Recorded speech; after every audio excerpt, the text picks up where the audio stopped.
Dobar dan svima, pre svega da vas pozdravim. Veliko mi je zadovoljstvo danas da mogu u ovom društvu da predstavim ovakav jedan projekat. Projekat sloboda.tesla.tc je pionirski projekat u Srbiji i nešto novo. Fudbalski klub Sloboda postaje prepoznatljiva po tome da mi uvodimo novine u fudbalskoj Srbiji, da jednostavno želimo da primaknemo i da što više simpatizere kluba dovedemo u situaciju da su deo kluba, da osete svoj klub i da budu pripadnici kluba. Sam projekat predstavlja multimedijalnu komunikaciju samog člana direktno sa klubom, kao i komunikaciju sa ostalim članovima same baze. Znači, simpatizer koji postane član ove baze, on dolazi u situaciju da može da izvrši prenos i podeli svaku informaciju, videozapis, audio snimak sa ostalim članovima. Znači, oni mogu nebrojeno puta da podele te informacije međusobno, što znači da jedan videozapis sa utakmice ili fotografiju mogu da uploaduju veoma brzo i da podele besplatno. Ako kažemo da jedan MMS jednog videozapisa košta 25 do 30 dinara i ako se on pošalje nebrojeno puta mnogo, ovom prilikom on je u situaciji da na jednim klikom na svom telefonu besplatno šeruje taj videozapis nebrojeno puta. Znači, ovo je interesantno ne samo za školu fudbala, nego i za ostale i za starije selekcije i za prvotimce, tako da svaki simpatizer kluba samim članstvom dobija mnoštvo privilegija. Takođe, kasnije će biti organizovano mnoštvo nagradnih igara gde on postaje mogući dobitnik u budućnosti. Takođe, samo članstvo u bazi je 100 dinara mesečno, što, kao što sam pomenuo, on dobija veliki broj besplatnih MMS-ova, videozapisa koje može besplatno da šeruje. Ja bih vas sve pozvao da budete članovi ove baze. Znači, projekat sloboda.tesla.tc, kao što sam rekao, pionirski projekat, nešto novo. Ja vas srdačno pozivam sve da budete članovi. Pozdravljam vas ispred stručnog tima koji je radio na ovom projektu. Prvo bih se zahvalio direktoru marketinga, koji je dosta iscrpno informisao o nekim tehničkim prednostima koje članovi baze stiču ulaskom u bazu.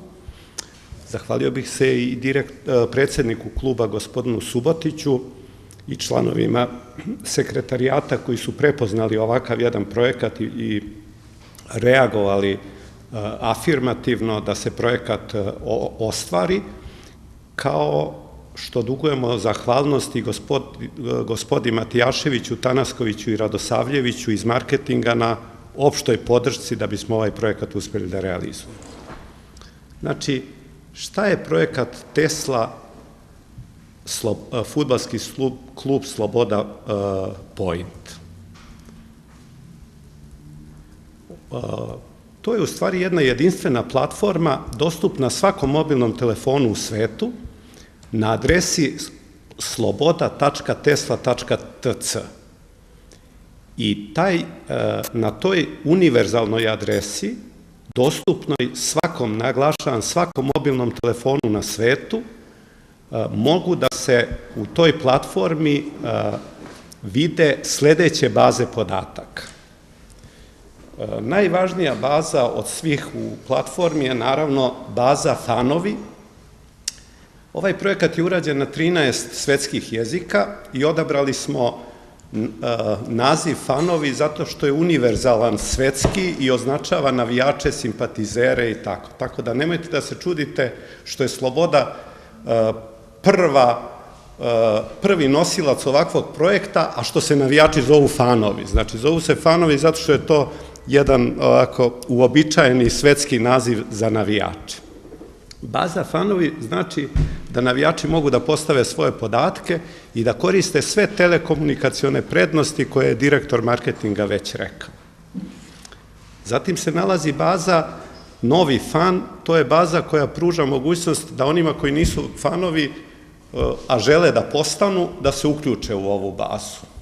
Zatim tu su baze poruke, koja pruža mnoštvo tih telekomunikacionih mogućnosti koje je direktor rekao i još, rekao bih, više mogućnosti, jer malo je na jednoj konferenciji za štampu ovakvog tipa reći sve te mogućnosti, ali za novinare i istraživače mi smo ponudili i jednu pisanu informaciju koja je malo uopštenija i koja će da vam malo šire osvetli sve telekomunikacione prednosti ovakve platforme, odnosno ovakvog projekta. Zatim tu se nalazi se i jedna opcija koja pruža mogućnost direktnog prenosa tekstualnog svih slobodinih utakmica ili svih značajnih dešavanja fudbalskog kluba Sloboda, znači utakmice mlađih kategorija, turniri i tako. I onda su tu baze koje su vezane za sam klub i za informacije iz kluba. To znači baza klub, baza vesti, baza trofeji, baza rezultati, tabele, fotogalerija, videogalerije i tako. Vi se verovatno pitate zašto i kako Fudbalski klub Sloboda i projekat Tesla. Ima nekoliko važnih razloga zbog čega je to tako. Prvi i po meni vrlo važan i možda i najvažnije da je Fudbalski klub Sloboda Point zaista lider u nekim stvarima u fudbalu u Srbiji. Možda nije lider u rezultatima, ali je sigurno lider u poslovnosti i u dobroj organizaciji, što može da se vidi i na stadionu i uopšte u organizaciji kluba. A što se tiče razloga projekta, da tako kažem, postoje tehničko-tehnološki, marketinški, komercijalni i socijalni razlozi zbog čega se Sloboda odlučila za ovaj projekat. Tehničko-tehnološki znači da je to nova platforma, da pruža te telekomunikacione mogućnosti, a ja ću da navedem, pored ovoga što je direktor marketinga rekao koje su mogućnosti navijača u toj platformi, ja ću da navedem neke opšte karakteristike platforme i projekta. Prvo, projekat radi u realnom vremenu, zbog čega ima izuzetnu mogućnost interaktivnosti. Znači, mogućnost da se kroz platformu informacije i telekomunikaciona aktivnost trenutno obavlja. Znači, navijač može dok je na fudbalskoj utakmici da snima sadržaje, da šalje u inostranstvo grupi prijatelja ili kako se odluči.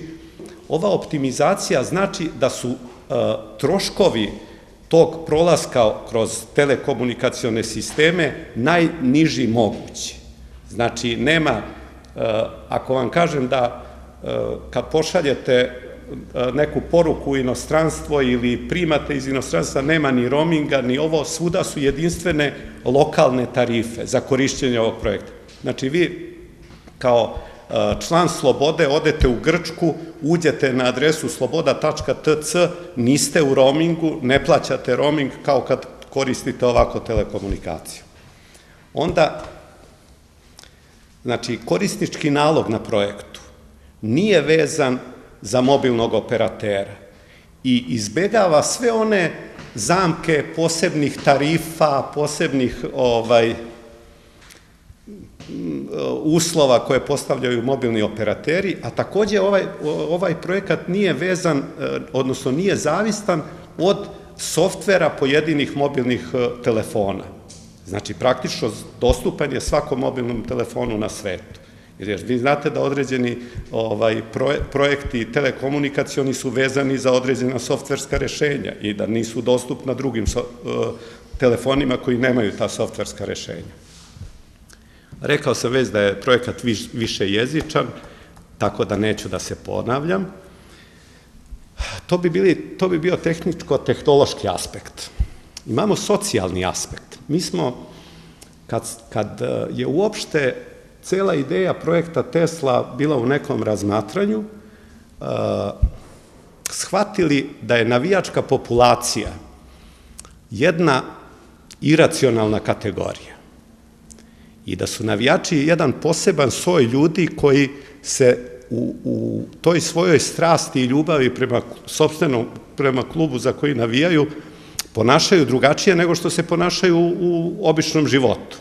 Vi znate da je uobičajeno da ljudi uspostavljaju sa osobama suprotnog pola, mada sad je moderno i sa istog pola, nažalost, ali preskočit ćemo to. Znači, sa osobama suprotnog pola uspostavljaju odnose ljubavi, strasti, poštovanja i tako. Ali isto tako znamo da najčešće u životu jednog muškarca ili žene postoji nekoliko takvih opcija. Retke su da se jednom čovek zaljubi i da je to do kraja života. A kod navijača nije tako. Navijači kad zavole svoj klub, posle više ne postoji opcija da će da pređu da navijaju za neki drugi klub i tako. I možda je to jedan od razloga zbog koga smo se odlučili da projekat Tesla sarađuje sa fudbalskim klubovima, odnosno sa fudbalskim klubom Sloboda. I uradili smo jednu sociološku studiju. Meni je stvarno žao što sa nama danas nije gospođa, samo trenutak jedan, ona je inače gospođa Gordana Nikić, ona je doktor psihologije i docent je na Fakultetu za menadžment i komunikacije. Ona je napravila jednu studiju o navijačima i o ovakvom jednom projektu i odnosu navijača prema projektu i projekta prema navijačima. Da ja ne bih sad prepričavao tu studiju, ja ću da vam pročitam jedan kratak izvod koji će da neke te sociološke aspekte odnosa navijača prema klubu da vam osvetli. Znači, šta navijači fudbalskog kluba Sloboda dobijaju učlanjenjem u ovaj projekat? Prvo, razvija se strastvena posvećenost fudbalu. Zatim, razvija se pripadnost klubu za koji navijaju, odnosno fudbalskom klubu Sloboda Point. Zatim, ostvaruju komunikaciju mobilnim telefonom pod već pomenutim uslovima, najjeftinije, najpogodnije, između navijača istog navijačkog opredeljenja i komunikaciju sa klubom. Zatim, objektivno, Sloboda Point je prva krenula sa ovim, znači jedna prestižnost u odnosu na druge navijačke populacije. Onda ovaj projekat omogućava koordinaciju energije navijača, što je vrlo značajno. Mi znamo da se navijači svuda u svetu tretiraju kao rizična grupa koja je sklona ekscesima, sklona nekim možda ponašanjima koje nisu prikladna, a ovaj projekat pruža mogućnost klubovima da na neki način organizuje navijače i da usmerava pozitivnu energiju navijačku, jer navijači nemaju samo destruktivnu energiju kao što nam prikazuju, navijači imaju i pozitivnu energiju samim tim što vole svoj klub.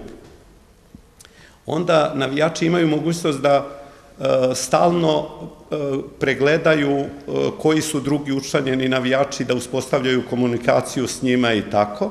Imaju mogućnost da kroz postavljanja svog sadržaja, znači sopstvenog, malo pokažu svoju kreativnost, da menjaju te sadržaje. I sad socijalne potrebe navijača kao osnovni motivatori ponašanja. Istraživanja pokazuju da se socijalne potrebe navijača najbolje ostvaruju kroz komunikaciju sa klubom za koji navijaju, idolima čiji rad prate i sa kojima se identifikuju, kao i druženjem, komunikacijom i razmenom informacija među sobom. Kroz različite vidove komunikacije zadovoljavaju se sledeće potrebe navijača. Motiv za druženjem, da se bude sa drugim navijačima u komunikaciji sad ovog trenutka, zatim motiv za širenjem prijateljstva, znamo da se najlakše uspostavljaju prijateljstva sa populacijom koja ima ista interesovanja, istog socijalnog statusa kao što smo mi, znači navijači kroz ovaj projekat mogu da uspostavljaju bliža prijateljstva, lakša prijateljstva i tako. Zatim, motiv afektivne vezanosti, to je težnja za emocionalnom vezanošću za klub i navijače iz svoje grupe i identifikacija sa klubom i drugim navijačima utiče i na razvijanje personalnih motiva kao što je motiv uspeha. A motiv uspeha svojim delovanjem navijač želi da prevaziđe standardne navijanja i da pevaju lepše navijačke pesme, da naprave lepšu koreografiju, takođe žele da se istaknu pred drugima, a istovremeno da poprave svoje sopstveno mišljenje o sebi. Zatim tu je takmičenje sa drugima, istrajnost u ostvarenju cilja i ostvarenje cilja kao izvor zadovoljstva, odnosno pobeda. Psiholozi ističu da su socijalne potrebe emotivni motivatori ponašanja navijača u savremenom sportu.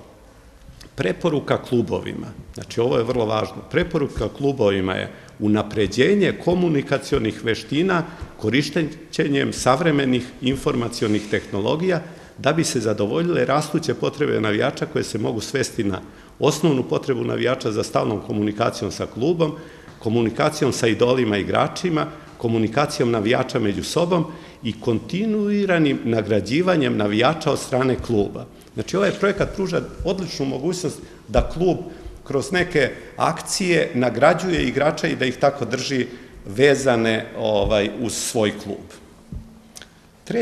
Treći važan razlog zašto se ušlo u ovaj projekat je marketing. Marketing je jedna skupa opcija za koju velike kampanje ulažu ogromna sredstva, a učinak dobrog marketinga je veliki komercijalni efekat. Kroz projekat fudbalskog kluba Tesla i fudbalskog kluba Sloboda i Tesle dobila se mogućnost da marketinške informacije fudbalski klub Sloboda pošalje svakom mobilnom korisniku u svetu uz minimalne, to je zanemarljive troškove, čime je fudbalski klub Sloboda postala vlasnik sopstvenog marketinga, koji ništa ne košta, a donosi komercijalne efekte.